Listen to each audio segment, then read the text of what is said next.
this guy's garage. Like and subscribe. Pursuant to Standing Order 1083A6, the committee undertake a study of the changes that need to be made in the implementation of the electoral process and the application of the Canada Elections Act in order to prevent the failures and breaches that occurred during the 45th general election, and that this study include, but not be limited to, the incidents that have already been made public, provided that, in the order listed, the committee invite the following witnesses to testify for a period of 2 hours per block of witnesses. A. Representatives of each of the political parties who wish to speak on this subject. B. Electors or representatives of elector groups. C. The Chief Executive Officer of Elections Canada. And D. Any other witnesses the committee deems relevant. That the committee report its recommendations, observations to the House. There's a typo there. That the committee report its observations and recommendations to the House. And I want to thank my colleague from the Bloc Québécois for moving this motion. I certainly, from my first glance at the text, understand what the intent is here.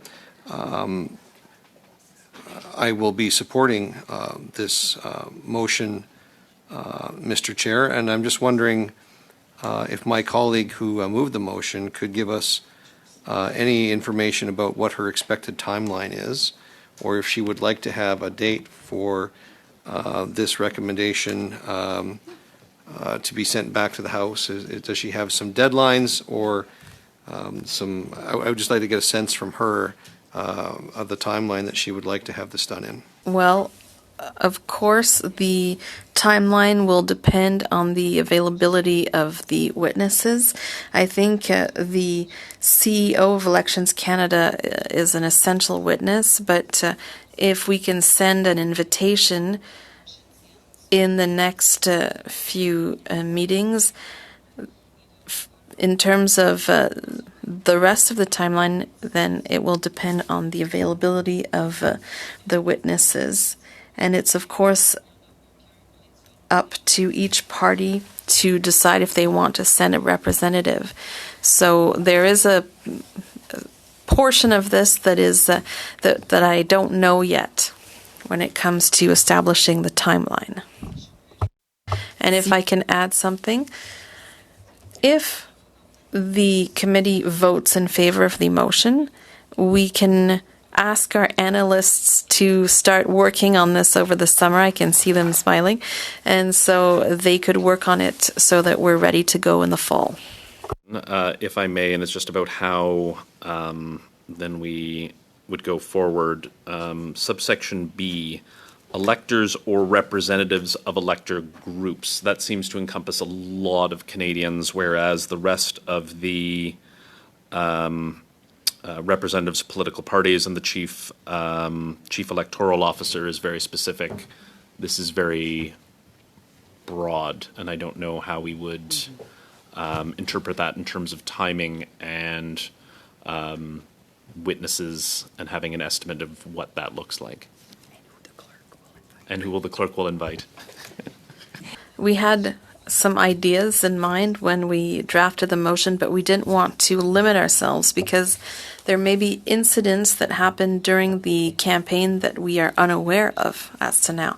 But I'm thinking, for example, of Indigenous communities that were not able to vote in some ridings because the voting places were closed. So once this is announced, interested parties could contact us and then we could decide. But obviously, this part of the study would last 2 hours. So if there are 1, 2, or 3 or 4 groups present, that would be enough to fill up the 2 hours. I understand what you're looking at, but doesn't Clause D address that concern if you perhaps have concern about Indigenous voters or any particular group, that the parties would then supply that list rather than... I'm just trying to I don't, not leave it too vague for the clerk to have to try to interpret what this looks like. And in terms of a timeline, what are we looking at? Yes, indeed. I think subsection D does include what we had in mind for B. So I would definitely welcome an amendment, because the committee's intention would be known through our discussions. Thank you, Chair. I wanted to actually move an amendment to her motion.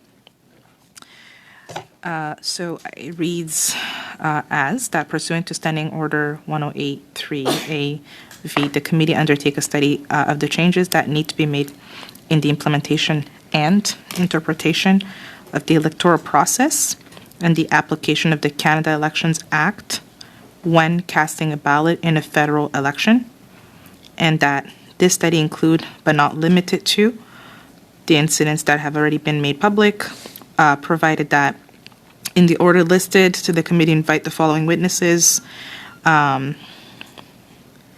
A, representatives of each political parties who wish to speak on this subject. I'm going to skip B for now, but I'll go to C. Chief Executive Officer of Elections Canada, and D, any other witnesses the committee deems relevant, and that the committee report its recommendations, observations, and recommendations to the House.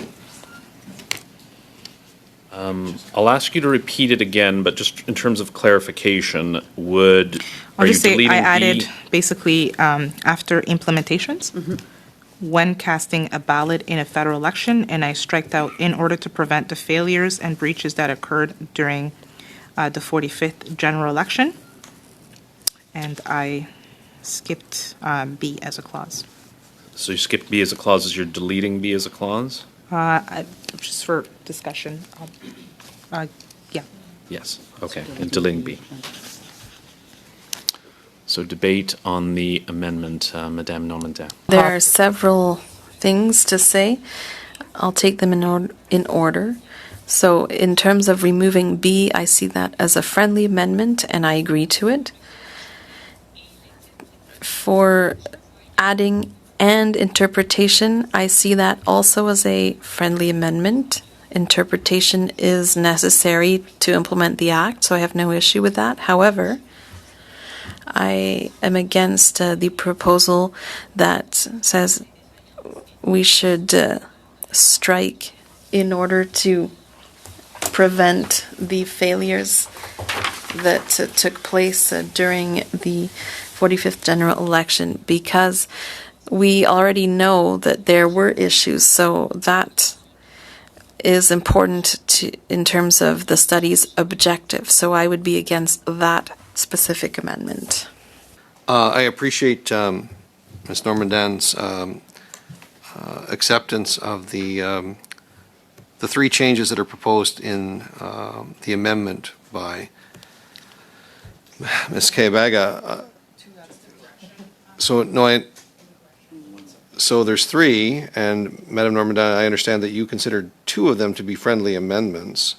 I just wanted to state for the record that I actually would like it, even though it's your motion, Madame Normandin, if we kept the electors or representatives electorate groups item B actually in the list.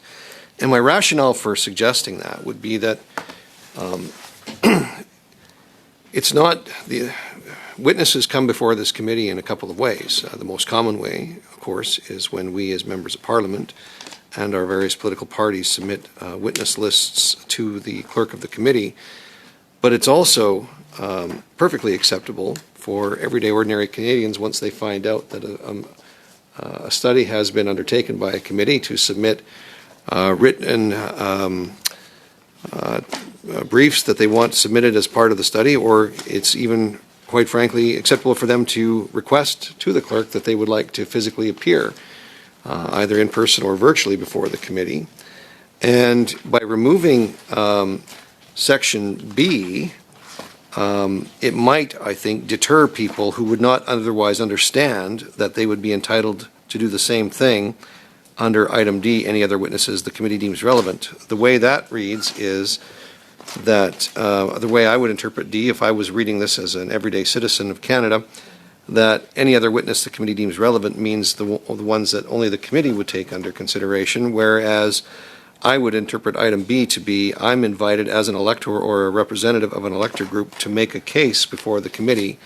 Therefore, I would strongly recommend that item B be left in the language of the original motion. I have no problem with the "and interpretation" addition to the motion, but I do believe that the other proposal by Madam Carabaya would be, when casting a ballot, would significantly limit the scope of the study to a point where I think items that would be important to Canadians would be missed. So I would encourage colleagues at the table to keep that in mind when deciding on how to vote for this amendment. I would not be in support of that particular change. Those two changes, I am in support of the one proposed change. I appreciate that.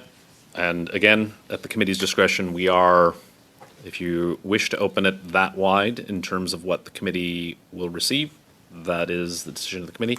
Madame Kayabaga and then Mr. Cooper. Thank you, Chair. Just for clarification, I realize now that I would have to sub-amend, but my intention was not to remove B. It was because there was still conversation whether the clerk is in the possibility of doing this or not. I wanted to wait for that discussion to end, but maybe I can move a sub-amendment to put back B since it's been moved to be removed. Does that make sense? Perhaps we can do it on unanimous consent. Yeah. I understand Mr. Cooper still wishes to speak, but if we can do it on unanimous consent, because based on what Mr. Calkins, Yeah. Madame Normandin, and Madame Kayabaga are saying, we're in agreement. So Yes. to keep the first 2 points that Chair, Madame... is the unanimous consent to keep B? Yes. Okay. Yep. I was going in to, favor. the first 2 points, keep the first 2 points, but then leave in clause B. So on consent, okay, that amendment is carried. We'll vote on the amendment. All those in favor of the amendment? Or sorry, Madame Normandin, you wish to speak? Excellent. Sorry, please go ahead. I just need a clarification. What are we voting on? Because the amendment is in 2 parts. So are we voting on the amendment as a whole?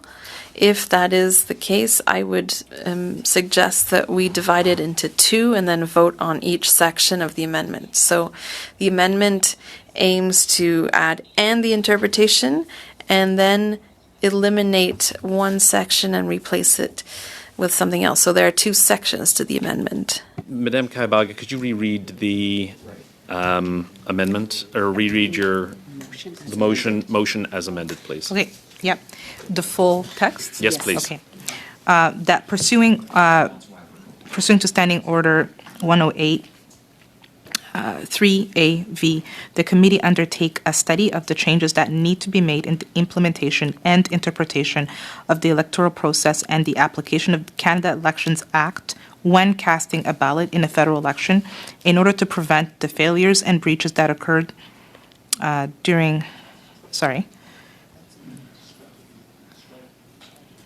we're striking that part, when casting a ballot in a federal election, and then we're going to end that this study, are we good?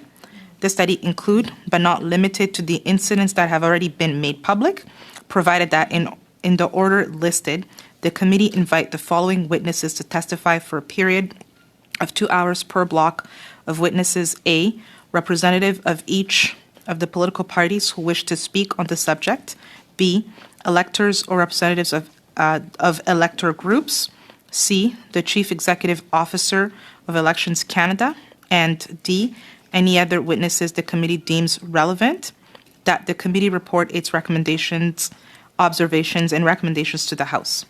Mr. Chair, can we take a couple of minutes just to look at all of that together, please?